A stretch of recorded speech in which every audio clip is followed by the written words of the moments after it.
Selamat datang di channel ini, jangan lupa subscribe, like dan share videonya, terima kasih. Bab 835 Seorang tirani yang tetap tirani. Ekspresi terkejut terlintas di matanya. Dia tidak pernah terlalu memperhatikan kitab suci kuno pengendalian petir itu sendiri.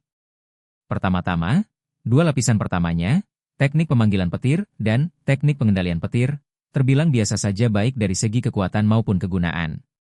Selain itu, teknik itu sendiri hanyalah teknik tingkat tinggi dari bumi, sehingga pencapaiannya terbatas. Oleh karena itu, Yao Qingyu tidak terlalu sedih. Dia terus berlatih hanya untuk melihat sekilas wujud sebenarnya dari gulungan bambu emas itu. Secara tak terduga, lapisan terakhir dari teknik menelan petir ini menyembunyikan kejutan yang begitu besar. Sepertinya aku perlu lebih memperhatikan pengumpulan kekuatan petir di masa mendatang. Terutama benda-benda langka seperti batu seribu kesengsaraan, yang mengandung petir kesengsaraan yang menakjubkan. Tentu saja, kitab suci kuno pengendalian petir hanyalah sesuatu yang dikembangkan secara sampingan. Yang terpenting adalah struk bambu emas itu sendiri. Lapisan kilat yang berkelebat di atas lembaran bambu tersebut menutupi isinya. Busur petir ini cukup kuat untuk melukai bahkan kultivator Naschen Soul. Hanya dengan menguasai kitab suci kuno pengendalian petir yang terukir di dalamnya, seseorang dapat menembus busur petir dan memahami isinya. Sekarang, akhirnya aku bisa menontonnya. Berdasarkan dugaannya sebelumnya, yang terbakar di atasnya seharusnya adalah peta bintang. Dia langsung menoleh. Busur petir pada gulungan bambu emas itu merasakan sesuatu dan segera melonjak ke atas, melesat ke arah Yao Qingyu. Namun, saat mereka mendekati Yao Qingyu, mereka semua dimangsa olehnya. Dengan demikian, tampilan penuh dari gulungan bambu emas itu akhirnya terlihat. Itu adalah hamparan langit berbintang yang luas. Ada banyak sekali titik cahaya di atasnya, setidaknya 1000. Di samping setiap titik cahaya, terdapat sebaris teks. Zodiak si Anu. Hanya dengan sekali pandang, Yao Qingyu tercengang, ini bukanlah langit berbintang di dunia kita. Dunia mereka terbagi menjadi 4 wilayah bintang utama, timur, barat, selatan, dan utara. Sebagai contoh, kuil pengamatan bulan terletak di wilayah bintang utara. Yao Qingyu saat ini berada di wilayah bintang selatan. Keempat wilayah bintang tersebut hanya berisi sedikit lebih dari 100 rasi bintang. Langit berbintang di hadapanku memuat ribuan rasi bintang. Bagaimana mungkin ini adalah dunia mereka? Ini adalah dunia yang luas dan misterius yang belum diketahui, 10 kali lebih besar dari dunia mereka sendiri. Setelah diperiksa lebih teliti, peta bintang tersebut ditandai. Alam para dewa. Pupil mata Yao Qingyu menyempit. Alam dewa? Dunia macam apa itu? Jika memang ada alam ilahi, lalu alam apakah dunia tempat kita hidup ini? Tanpa diduga, dalam perjalanan membangun kembali seni bela diri, saya akan belajar tentang dunia yang belum pernah saya kenal sebelumnya. Namun, yang membuat Yao Qingyu bingung adalah bagaimana peta bintang ilahi ini bisa sampai di dunia mereka? Gulungan bambu emas ini jatuh dari salah satu anggota mata iblis. Dari mana asal mata iblis itu? Sembari merenung, Yao Qingyu tertarik pada tanda baca merah di peta bintang alam ilahi. Ini diukir oleh generasi selanjutnya, seolah-olah untuk menandai sesuatu. Mungkinkah tempat ini istimewa?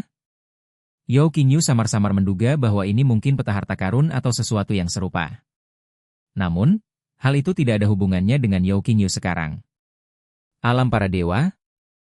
Jika saya punya kesempatan, saya akan menjelajahinya. Saat aku tersadar dari lamunan, tiba-tiba aku mendengar suara gemerisik di belakangku.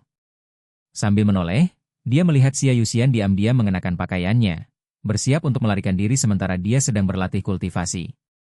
Yao Qingyu menyeringai jahat, menyimpan gulungan bambu itu, dan berkata, bukankah kau kesal karena aku tidak menghubungimu? Sekarang kamu mengeluh karena aku memberimu terlalu banyak? Begitu berdiri, dia langsung menerjang Xia Yuxian hingga terjatuh ke tanah. Xia Yuxian memohon, suami, aku salah, aku tidak akan pernah berdebat lagi. Yao Qingyu tertawa kecil dan berkata, terlambat. Tidak. Ah. Setengah hari kemudian, Xia Yuxian pun tertidur lelap. Yao Qingyu tiba di gua Yan Jingru dengan perasaan puas. Dari ketiga wanita itu, Yan Jingru adalah yang paling unik. Keduanya bertemu kembali setelah lama berpisah, dan karena baru sekali melakukan hubungan intim dalam pernikahan mereka, keduanya merasa agak canggung. Pada akhirnya, Yan Jingru dengan lembut menyeduh secangkir teh, memberikannya kepada Yao Qingyu, dan berkata, "Apakah kamu lelah?" Sedikit emosi muncul di hati Yao Qingyu. Yang paling lembut tetaplah Yan Jingru. Hubungan mereka bermula dari kesalahpahaman, tetapi Yan Jingru tetap dengan rela mengikuti keinginannya. Memikirkan hal itu, dia menarik Yan Jingru ke dalam pelukannya. Tehnya tumpah. Seru Yan Jingru pelan. Yao Qingyu tidak peduli dengan teh yang tumpah di dadanya. Yang dia inginkan hanyalah menebus kesalahannya kepada wanita ini. Setengah hari kemudian, Yao Qingyu duduk telanjang di atas ranjang, memegang tulang hitam di tangannya. Itu adalah tulang naga yang direbut oleh pemimpin sekte naga hitam darinya ketika dia menyerangnya. Tulang ini bukanlah semacam artefak magis. Ini hanyalah sepotong tulang alami. Tulang-tulang itu, dari seekor binatang buas yang tidak dikenal, masih memancarkan aura ancaman yang kuat. Yang lebih mengerikan lagi adalah tulang-tulang itu mengandung racun yang sangat mematikan dan dapat melumpuhkan. Jika mengenai kultivator Naschen Soul, racun tersebut akan membunuh mereka seketika. Jika seseorang pada tahap jiwa yang baru lahir terkena serangan, mereka akan lumpuh dan berada di bawah belas kasihan orang lain. Tentu saja, semakin tinggi tingkat kultivasi seorang kultivator di alam jiwa awal, semakin kuat pula kemampuan mereka untuk menahan efek kelumpuhan. Namun, ini tetap merupakan alat yang ampuh. Secara keseluruhan, kali ini aku mendapatkan mahkota yang merupakan artefak semi-sakral, 9 kuali mulia 5 elemen, teknik menelan petir, dan tulang naga. Ada juga kecantikan pengganti yang diberikan oleh Dewi kuno. Metode dan alat yang tersedia jauh lebih banyak daripada sebelumnya. Jika dia kembali menghadapi pemimpin sekte naga hitam, peluangnya untuk menundukkannya akan jauh lebih besar. Suami, jangan sampai dingin. Yan Jingru mengambil jubah dan memakaikannya pada Yao Qingyu, lalu melingkarkan lengannya di pinggangnya dari belakang, bersandar di punggungnya dengan ekspresi bahagia. Yao Qingyu terkejut. "Apakah kamu tidak lelah?" Tingkat budidaya Nangong Yun dan Xia Yuxian jauh lebih tinggi daripada Yan Jingru. Mereka semua kelelahan karena Yao Qingyu, sementara Yan Jingru hanya sedikit lelah. Yan Jingru tersipu dan berkata, "Bukankah mereka sama saja?" Dia tidak menyadari bahwa ada sesuatu yang salah dengan tubuhnya. Yao Qingyu terkejut. Mengapa kita tidak pernah menyadari sebelumnya bahwa konstitusi Yan Jingru berbeda dari orang biasa? Namun, jika Yan Jingru sampai dikejar oleh tungku suci itu, akan sangat aneh jika dikatakan bahwa dia hanyalah orang biasa. Melihat Yan Jingru yang berusia 30 tahun dan memancarkan pesona kedewasaan, Yao Qingyu bertanya, "Apakah kau belum meminum Time Es Lament Mu?" Yan Jingru mengeluarkan kitab elegi waktu dan berkata, "Aku khawatir jika aku kembali berusia 18 tahun, aku tidak akan bisa menerima kenyataan bahwa aku akan terus menua." Yao Qingyu menjentikan hidungnya. "Aku akan membuatkan satu lagi setelah kau selesai menggunakannya, aku jamin kau akan tetap berusia 18 tahun selamanya. Minumlah dengan cepat, aku ingin melihat seperti apa rupa istri Jingru saat berusia 18 tahun." Wajah cantik Yan Jingru sedikit memerah saat dia ragu-ragu sebelum meminumnya. Dengan sedikit rasa sakit di tubuhnya, seluruh tubuhnya mengalami perubahan. Tidak lama kemudian, muncullah seorang gadis muda dengan kulit yang lebih halus dan lembut serta wajah yang penuh dengan kepolosan masa muda. Dia memiliki wajah oval, fitur wajah yang terpahat indah, dan kulit yang cerah dan halus. Untuk sesaat, Yao Qingyu mengira dia telah melihat Yao Muking. Keindahan surgawi yang tak terlukiskan dari gadis peri itu membuatnya tertegun sejenak. Apakah aku kembali menjadi berusia 18 tahun? Tanya Yan Jingru dengan gugup sambil menyentuh pipinya. Yao Qingyu tersadar dari lamunannya, tak mampu lagi menekan hasrat membara di hatinya, lalu menerkamnya sambil berkata, "Kita hanya akan tahu jika suami saya memeriksanya secara menyeluruh dari dalam dan luar." Lilin-lilin merah berkelap-kelip, dan bayangan-bayangan bercampur. Di luar gua, awan melayang dengan tenang. Pribulan darah dan Yao Muking duduk bersila di atas awan. Urat-urat di dahi Pribulan darah berdenyut-denyut saat dia dengan marah berseru, "Sudah 3 hari." Bahkan seorang kaisar tiran setidaknya menghadiri sidang dan menyetujui petisi. Dia tidak bangun dari tempat tidur selama 3 hari 3 malam. Bahkan lebih tidak kompeten daripada seorang tiran. Bab 836 Mata Iblis.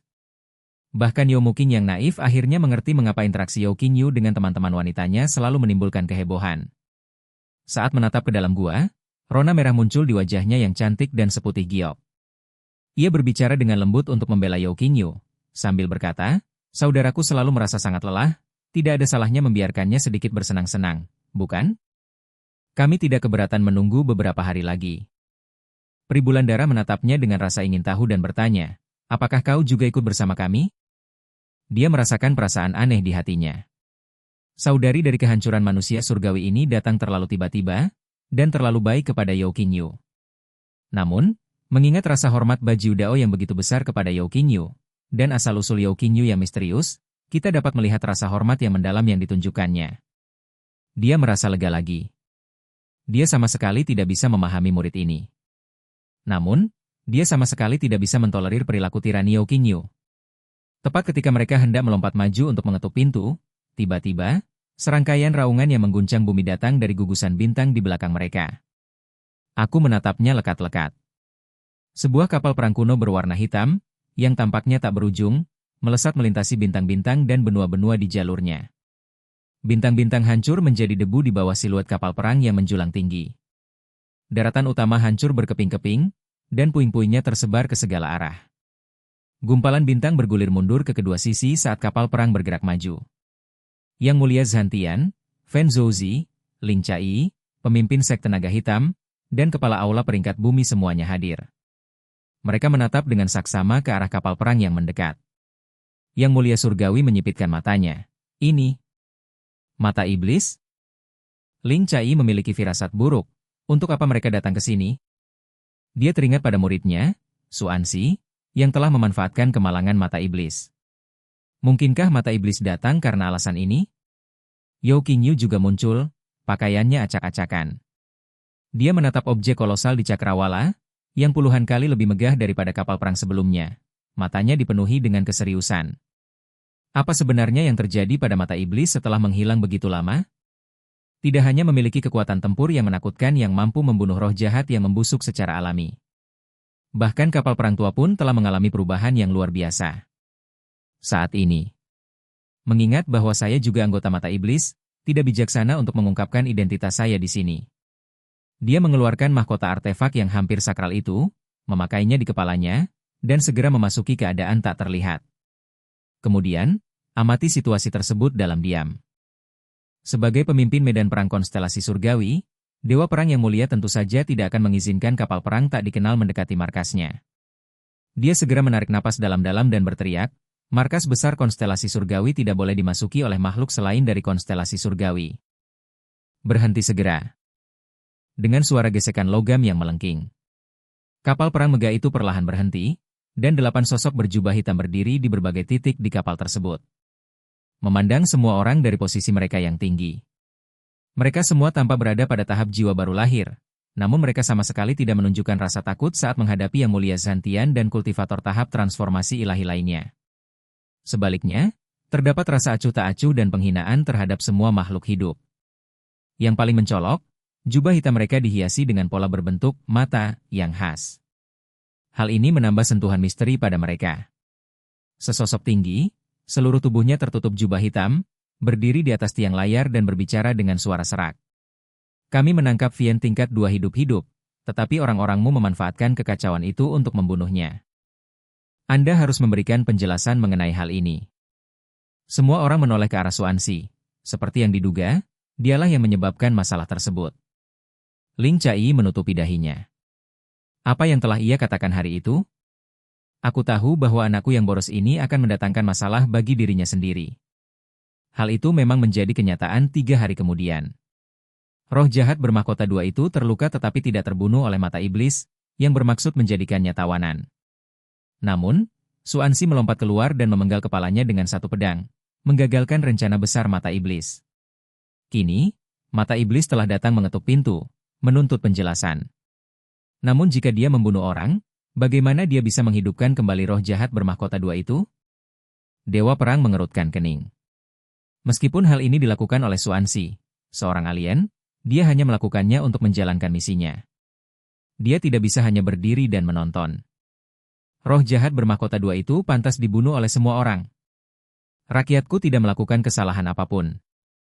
Anda datang ke tempat yang salah untuk menuntut ganti rugi. Dewa Perang yang mulia menjawab dengan tegas. Pemimpin mata iblis, Iblis 1, tetap tanpa ekspresi, Seolah-olah dia telah mengantisipasi bahwa Dewa Perang yang mulia akan mengatakan hal seperti itu. Dia mengangkat tangannya dengan lembut. Semburan cahaya biru yang sangat terang keluar dari dalam kabin, seketika mengubah kapal perang itu menjadi biru. Secercah keagungan yang menakutkan terpancar dari cahaya biru itu. Semua makhluk yang hadir, bahkan mereka yang berada pada tahap jiwa yang baru lahir, merasakan ketakutan yang berasal dari lubuk jiwa mereka. Pupil mata Yao Qingyu menyempit. Dia telah merasakan kekuatan cahaya biru ini secara langsung. Cahaya biru saat ini tidak dapat dibandingkan dengan cahaya biru di masa lalu. Tidak heran jika ia mampu melukai roh jahat bermahkota dua itu dengan parah. Di antara para kultivator Naschen Soul yang hadir, kemungkinan besar tidak ada satupun yang mampu menahan satu serangan pun dari cahaya biru tersebut. Mo Yi berkata dengan tenang, kau bisa mengganti kerugian dengan roh jahat bermahkota dua, atau mengganti kerugian dengan dewa dua tingkat kehancuran. Kamu tidak punya pilihan lain. Dewa Perang yang mulia tertawa marah, ini keterlaluan. Apakah rasi bintang Tianqi itu? Dia bukanlah tandingan bagi cahaya biru menakutkan di hadapannya, tetapi mereka masih memiliki wakil pemimpin aliansi 4 bintang yang bertanggung jawab.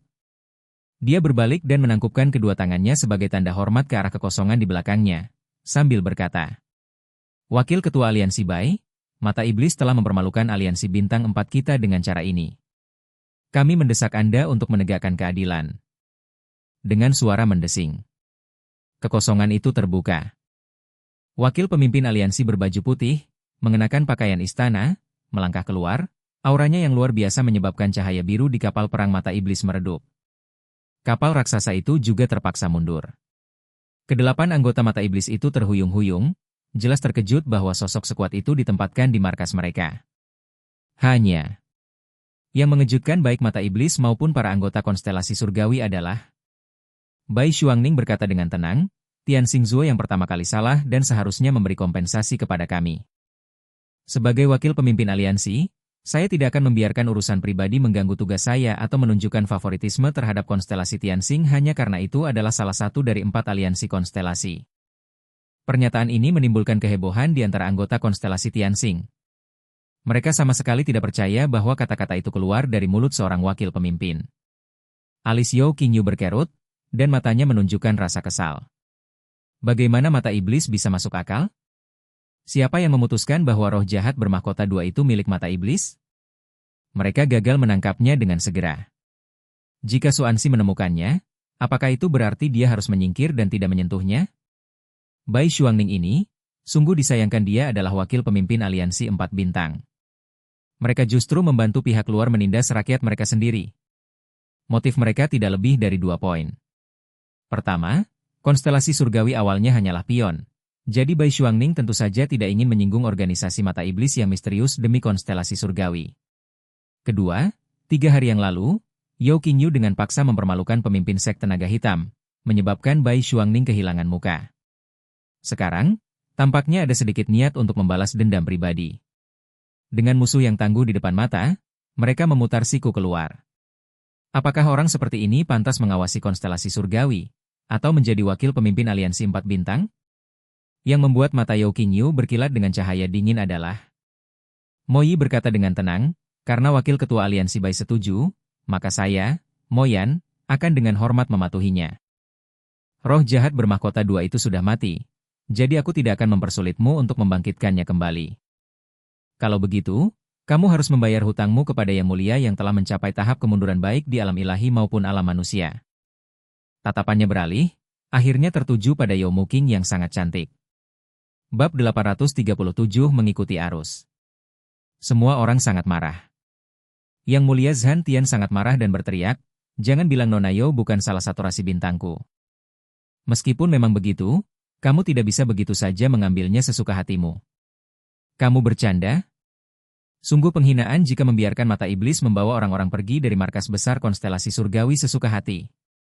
Ling Chai juga mencibir, satu orang melakukan perbuatan dan satu orang menanggung kesalahan. Bahkan jika kita harus meminta pertanggungjawaban seseorang, muridku yang bodohlah yang seharusnya bertanggung jawab. Apa hubungannya ini dengan Nona Yao? Para yang mulia, termasuk Fen Zouzi, menunjukkan tatapan tajam. Mata iblis mempermalukan konstelasi surgawi di depan umum. Mereka tidak bisa tinggal diam. Bai Xuangning tidak peduli. Konstelasi Tianxing bisa menanganinya sendiri. Hanya pemimpin sekte naga hitam yang berdiri dengan tangan bersilang di depan dadanya, berbicara dengan nada sarkastik. Ada apa dengan kalian semua? Sudah sepatutnya kita membayar kembali utang. Jika kamu telah merusak jimat keberuntungan seseorang, maka kamu harus membayar kembali utang tersebut sesuai permintaan mereka. Adapun Yo Muking, dia bukan anggota konstelasi Tianxing kita. Karena dia telah bergabung dengan kelompok ini, dia memiliki tanggung jawab dan kewajiban untuk berkontribusi pada konstelasi Tianxing kita. Sebaiknya dia pergi bersama mata iblis atas inisiatifnya sendiri dan tidak menimbulkan masalah bagi konstelasi kita. Yo Qingyu tertawa marah mendengar hal itu. Dia berkata dengan dingin, lalu mengapa kau tidak pergi bersama mata iblis? Pemimpin sekte naga hitam mengenali suara Yo Qingyu, tetapi setelah melihat sekeliling, dia tidak dapat melihat Yo Qingyu dimanapun. Dia berkata dengan nada mengejek, saya akan senang mengabdikan diri pada gugusan bintang di langit, tetapi saya sudah melewati masa kejayaan saya, tidak ada yang bisa saya lakukan. Senyum mengejek tersungging di sudut mulutnya. Bukankah Yo Qingyu sangat arogan? Sekarang, tempatkan saudara perempuannya di sorotan dan lihat betapa marahnya dia. Dan ada juga dewa perang yang mulia dan yang lainnya. Bukankah mereka semua membela Yo Qingyu? Jika kau memang mampu, maka lawanlah mata iblis demi adik Yo Qingyu. Akan aneh jika sekelompok yang mulia yang telah mencapai akhir hidup mereka tidak menderita banyak korban di bawah cahaya biru yang menyeramkan dari mata iblis. Hanya dengan cara ini dia bisa mengatasi rasa sakit hati yang dirasakannya hari itu. Wajah cantik Yo Muking berubah dingin, diliputi rasa malu dan kemarahan. Bagaimana mungkin ada wanita sejahat pemimpin sekte naga hitam di konstelasi surgawi? Itu benar-benar mengerikan. Dia menatap mata iblis itu dengan tatapan dingin. Cahaya birunya sangat kuat, tetapi dia juga bukan orang yang mudah ditaklukkan. Paling buruk, dia bisa menggunakan warisan yang ditinggalkan ayahnya untuk melawan mata iblis. Dia membuka mulutnya untuk menegurnya, tetapi kemudian dia mendengar suara Yo Qingyu di telinganya. Berjanjilah kepada mereka, dan jawablah mereka dengan cara ini. Awalnya, Yo Muking sangat terkejut karena Yo Qingyu benar-benar ingin dia mengikuti mata iblis. Apakah dia akan meninggalkannya? Namun ketika saya mendengar apa yang terjadi selanjutnya, saya merasa lega dan hampir tertawa terbahak-bahak. Dia melirik diam-diam ke arah posisi Yo Qingyu, lalu tatapannya melembut saat dia kembali menatap mata iblis, dan berkata, "Aku bisa ikut denganmu, tapi kuharap kau tidak akan mempersulit rakyat Tianxing Zuo, dan kau tidak akan mempersulit saudaraku." Mendengar itu, Yang Mulia Zhan Tian buru-buru berkata, "Nona Yo, Anda tidak boleh. Yakinlah, bahkan jika kita berjuang sampai mati, kita tidak akan pernah menyetujui tuntutan absurd mereka." Yo Muking dengan tenang menjawab, "Tidak apa-apa, ini adalah pilihan saya sendiri. Bencana roh jahat sudah dekat, jangan melakukan pengorbanan yang tidak perlu." Para anggota Demon Eye tampak bingung. Fakta bahwa kedua gadis muda itu, yang sama-sama lahir di bawah pengaruh Kaisar Langit dan Kaisar Manusia, setuju dengan begitu mudahnya agak tidak terduga bagi mereka. Tapi ini lebih baik. Dengan begitu, mereka tidak perlu melakukannya sendiri. Jika mereka benar-benar bertarung melawan sekelompok kultivator Naschen Soul, mereka tentu tidak akan takut, tetapi kapal perang itu pasti akan menderita kerugian. Mo Yi berkata dengan tenang, "Kemarilah." Yo Muking membungkuk dan berkata, "Beri saya waktu setengah hari agar saya bisa mengucapkan selamat tinggal kepada keluarga dan teman-teman saya. Anda akan naik kapal dalam setengah hari." Mo Yi sedikit mengerutkan kening, samar-samar merasakan bahwa wanita ini sedang bermain-main. Tapi kemudian saya berpikir, hanya setengah hari lagi. Jika dia mencoba macam-macam, kita bisa menyelesaikan masalahnya nanti.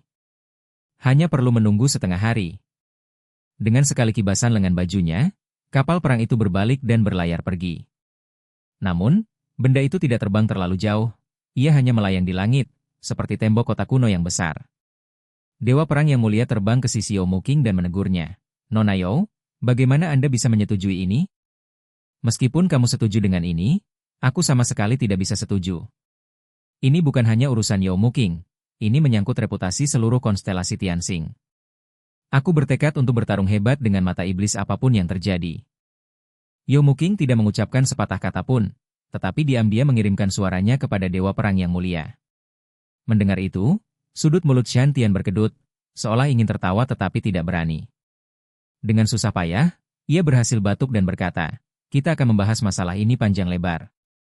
Semuanya, harap bubar dan jangan berlama-lama di sini, agar kalian tidak menjadi korban tangan beracun mata iblis. Setelah mendengar itu, bagaimana mungkin ada orang yang berani tetap tinggal dan menonton pertunjukan tersebut? Mereka semua kembali ke sekte masing-masing, mencari perlindungan. Pemimpin sekte naga hitam melirik mata iblis dengan cemas sebelum melompat ke sisi Bai Xuangning. Dari semua yang hadir, hanya Bai Xuangning yang tetap tak gentar menghadapi kekuatan mata iblis. Bai Xuangning melirik Yao Qingyu dengan acuh tak acuh, senyum mengejek teruk di bibirnya, lalu berkata, "Demi keselamatan, datanglah ke gua saya." Pemimpin sekte naga hitam memiliki ide yang sama, dan dia kembali ke guanya bersama wanita itu. Kita akan aman setelah mata iblis itu pergi dalam setengah hari lagi. Di dalam gua. Dengan hormat, ia menyeduh teh untuk Bai Xuangning dan berkata, "Terima kasih, Wakil Ketua Aliansi Bai, karena telah membela saya." Bai Xuangning berkata dengan tenang, "Kau milikku. Anda harus mempertimbangkan pemiliknya sebelum memukuli anjing."